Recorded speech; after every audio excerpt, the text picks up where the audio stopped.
Hello everyone, the 5.6 special program is dropping tomorrow, and whether you've been glued to every leak or you're just tuning in now, we're about to break down absolutely everything coming your way. We're talking banners, events galore, brand new faces, and maybe even a little surprise sprinkled in for good measure. If you're the type who meticulously plans their polls, preps their dream teams weeks in advance, or just wants to know if those early login codes are worth setting an alarm for, then you've landed in the right place. Seriously, this patch looks like it's absolutely loaded. Now, before we dive headfirst into the juicy stuff, like who's getting a rerun and which shiny new characters are joining the roster, let's quickly cover the essential logistics. The live stream times are going to vary depending on your server region, as always, so keep an eye out for those specific details. But the absolute must-know here are the 3 redemption codes dropping during the stream. These bad boys vanish after just 16 hours. 16! So unless you got those notifications locked and loaded, you could easily miss out on a hefty chunk of those precious primo gems. Don't worry though, I'll be posting the codes the second the stream wraps up, so make sure you're subscribed and have those notifications turned on like your life depends on it. Okay, let's get to the banners, because I know that's probably what's buzzing in your mind right now. We're looking at a 5-star dream team of Scuffier, Kinich, the one and only Raiden Shogun, and Navia. That's 2 highly anticipated reruns alongside 2 brand new characters hailing from Natlan. While it's not officially etched in stone just yet, when multiple reliable sources are echoing the exact same lineup, it's pretty safe to say it's happening. And the potential 4-star crew is looking solid too, with the likes of Epha, Lynette, Sarah, Layla, and Toma all likely joining the banner party, plus 1 intriguing mystery 4-star that's still in the wraps. Interestingly, the usual 4-star banner order hasn't leaked this time around, so here's my gut feeling, and remember, this is pure speculation, not a leak dropping here. I'm betting we'll see Scuffier and Kinich leading the charge in the first half, with Raiden Shogun and Navia making their grand return in the second. This kind of pacing just aligns with Hoyoverse's typical release rhythm.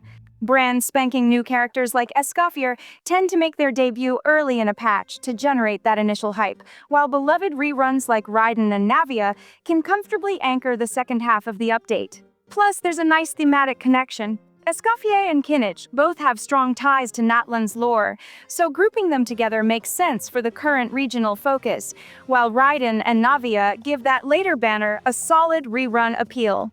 If any of these characters have caught your eye, now's definitely the time to start strategizing your primo gem spending. Speaking of Scuffier, let's dive into who this new face actually is. She's a brand new 5-star cryo character who wields a polearm and seems to slot into a support and sub-DPS role, but she's not your run-of-the-mill off-field battery. Her elemental skill dishes out coordinated cryo damage from off-field, while her elemental burst actually heals your party members based on her attack stat. But wait, there's more! She also has a passive talent that shreds both cryo and hydro resistance when you have multiple cryo or hydro teammates in your party. That's huge news for free Steam enthusiasts, and it really looks like she's specifically designed to take that archetype to the next level. Now let's talk about Epha, our new 4-star Anemo Catalyst user, and honestly, this character might be one of the most versatile 4-stars we've seen in a while. His elemental skill not only provides healing, but also boosts swirl and electrocharge damage for nearby allies, which already screams strong synergy with reaction-heavy compositions. But his elemental burst takes it even further, launching a projectile that creates a wind current, pulling in enemies and even those pesky dropped items. This guy's got a bit of everything: healing, utility, crowd control, and damage support. It's looking like he could be a real sleeper hit.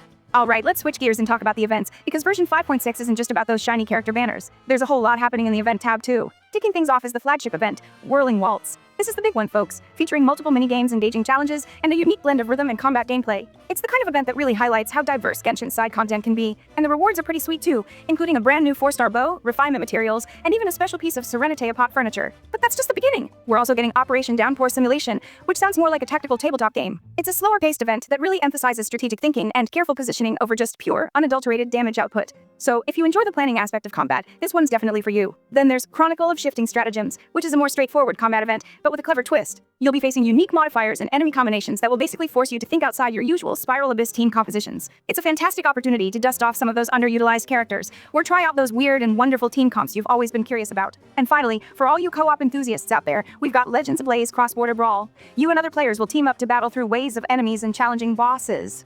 These co-op events can be a bit of a hit or miss depending on how smooth the matchmaking is, but they're always worth checking out for the rewards and the sheer chaos of multiplayer combat. Now, here's something that longtime Genshin Impact fans are definitely going to want to hear. We are finally heading back to MONDSTADT for the ARCHON quest.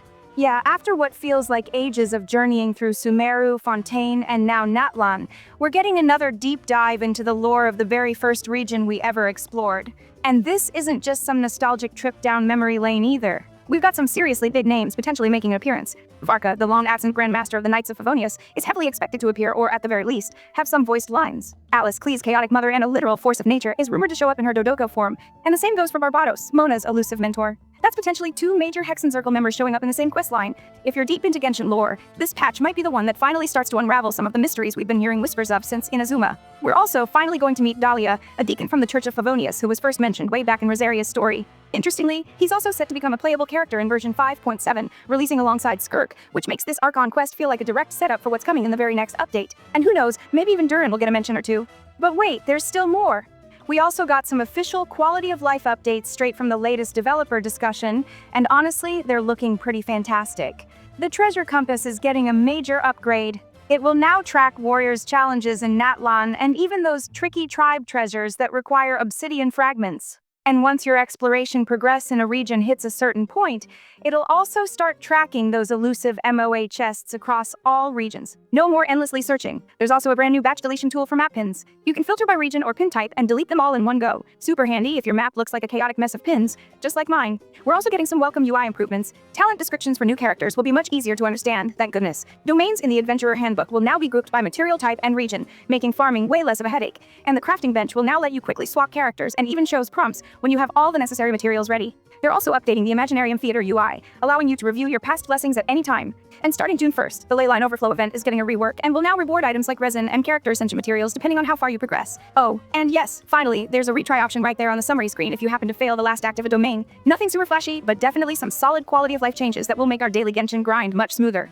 And finally, because every special program loves to throw in a curveball, this one might just have a wildcard moment in store for us. We could be getting a teaser for the highly anticipated Norcry, maybe our first proper look at Columbina, perhaps even a sneak peek at the snowy region of Snezhnaya or the mysterious Conria. So don't be too surprised if we get a cryptic little something right at the very end of the stream to get our theory crafting minds buzzing. So to wrap it all up, version 5.6 is shaping up to be one of the most content-packed updates we've seen this year.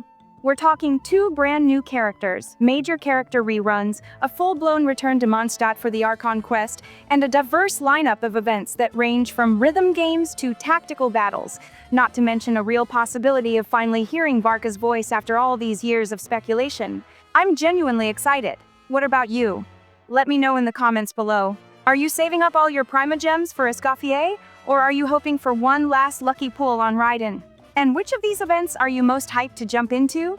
Thanks for tuning in, and I'll catch you in the next one.